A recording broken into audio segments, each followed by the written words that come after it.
does give Israel power over the United States military and intel services. So that's like, it's prima facie crazy. Nothing like that can happen if the majority of the population knows it's happening, because most people are against that, of course. No sensible, they're not even defending it. And as you well know, you guys have written it, this is a workaround to their unpopularity. So 10 years from now, no member of Congress is going to vote to appropriate money to the IDF, because by that point, we'll know exactly what they did in Gaza, because everything becomes public in the end. Nothing is hidden forever, and we're going to know.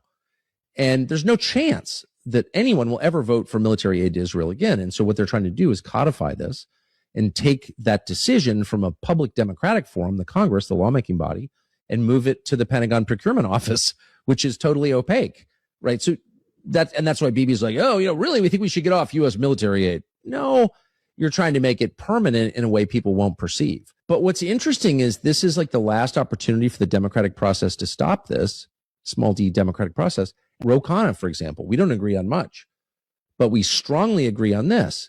Well, I'm still an outlier on the right, and you guys are too.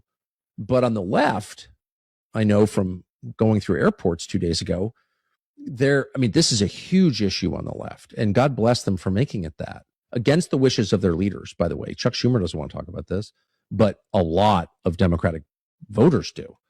And I just think representatives watching those three races in New York City, those primaries where Mamdani got behind three Democratic socialists and they all beat incumbents, like, wow, how'd that happen? Israel. That's how it happened.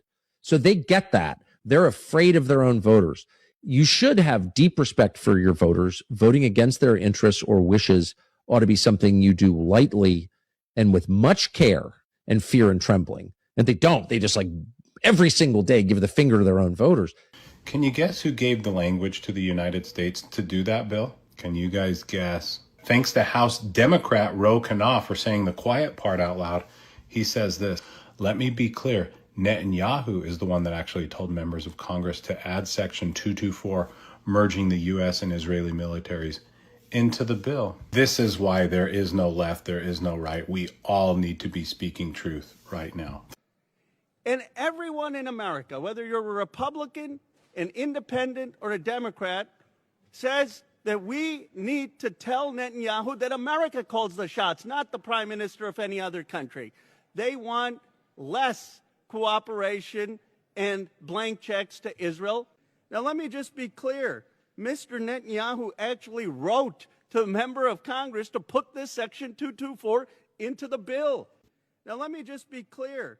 Mr. Netanyahu actually wrote to a member of Congress to put this Section 224 into the bill.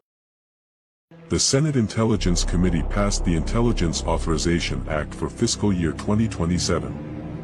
Titled the United States-Israel Intelligence Sharing Enhancement, and Section 622 of this megabill completely rewrites the National Security Act of 1947. It binds the U.S. and Israeli surveillance apparatuses together in a mandatory, permanent structural merger. First, Section 622 dictates that intelligence sharing with Israel shall not be suspended, reduced, or otherwise materially limited. Think about that, because unlike similar bills passed for other nations, this bill deliberately strips out standard legal conditions regarding human rights violations, war crimes, or law of armed conflict penalties. Second, it strips away the autonomy of the executive branch, and if any future president wants to stop or even reduce this massive data flow, they face an insurmountable wall. The bill legally handcuffs the president himself, requiring him to fulfill an incredibly narrow legal condition, proving a specific and identifiable national security concern. If Trump even attempts a pullback, a 15-day congressional tripwire is triggered, alerting the oversight committees to initiate institutional blockades before the order can manifest operationally.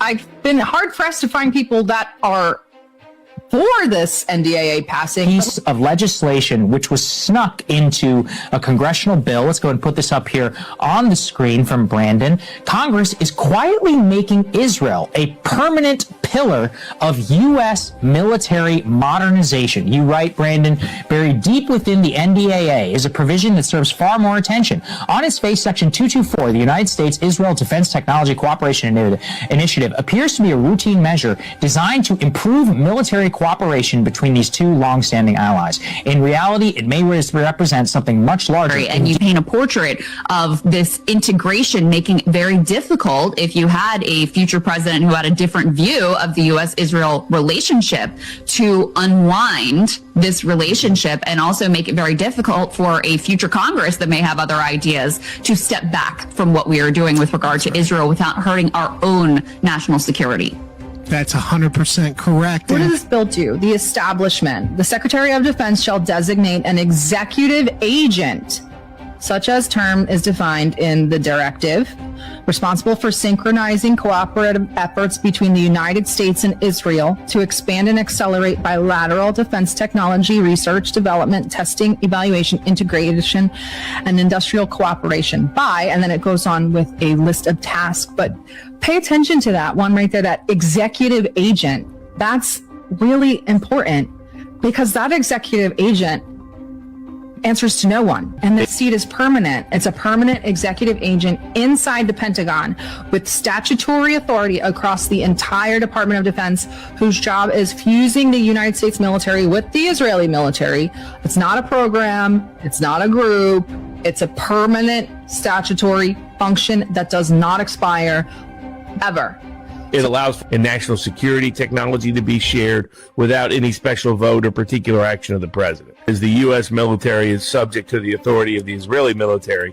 Indeed, it is unprecedented. Break it down for us, Brandon. This is getting quite a lot of attention. It's bigger than if we were just merging command structures. This is a fusing of the U.S. and Israeli defense and technology innovation bases. Once those things become one, you can't disentangle those two things, which I think is the point. The Israelis know that in the long run, they cannot rely on foreign aid as it is currently structured coming to them, because the next generation is rising in both parties and both sides are skeptical of Israel. So the Israelis have to be afraid that they're going to get cut off. If they do it this way, though, this is a backdoor way for Israel to ensure not only it continues to receive aid through this section. Yeah, so what this means is that the normal procurement process goes through State Department, because State Department's the one that does government-to-government relations.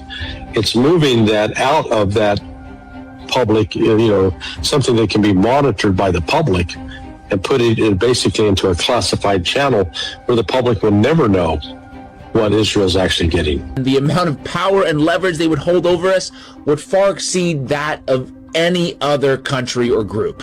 Leah from the Leah files points to a number of red flags with this bill. Number one, it trades visible oversight, like we just talked about, for an opaque process. Today, U.S. support for Israel runs largely through annual aid votes that Congress debates in public. Section 224 would shift much of the relationship into defense acquisition channels where oversight is thin and public visibility is low. The result, critics say, is a relationship that is both deeper and harder to see. Number two, it is very hard to reverse. Anel Sheline of the Quincy Institute, a former State Department official, put it this way: once you build combined program offices and integrate networks, you cannot easily vote to end that the way you can vote to end an aid package. It becomes embedded in the bureaucracy. An aid package expires and gets renewed. Institutional integration tends to be permanent. 3. Data fusion means sharing sensitive U.S. military data with a foreign government.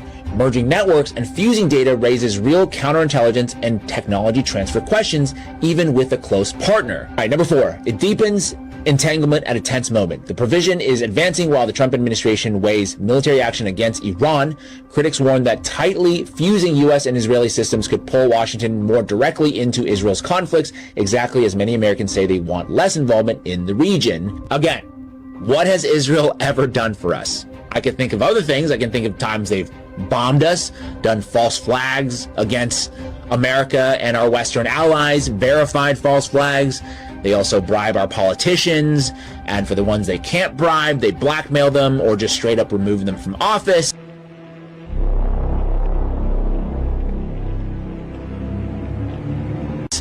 and they are conducting a full-scale genocide right now.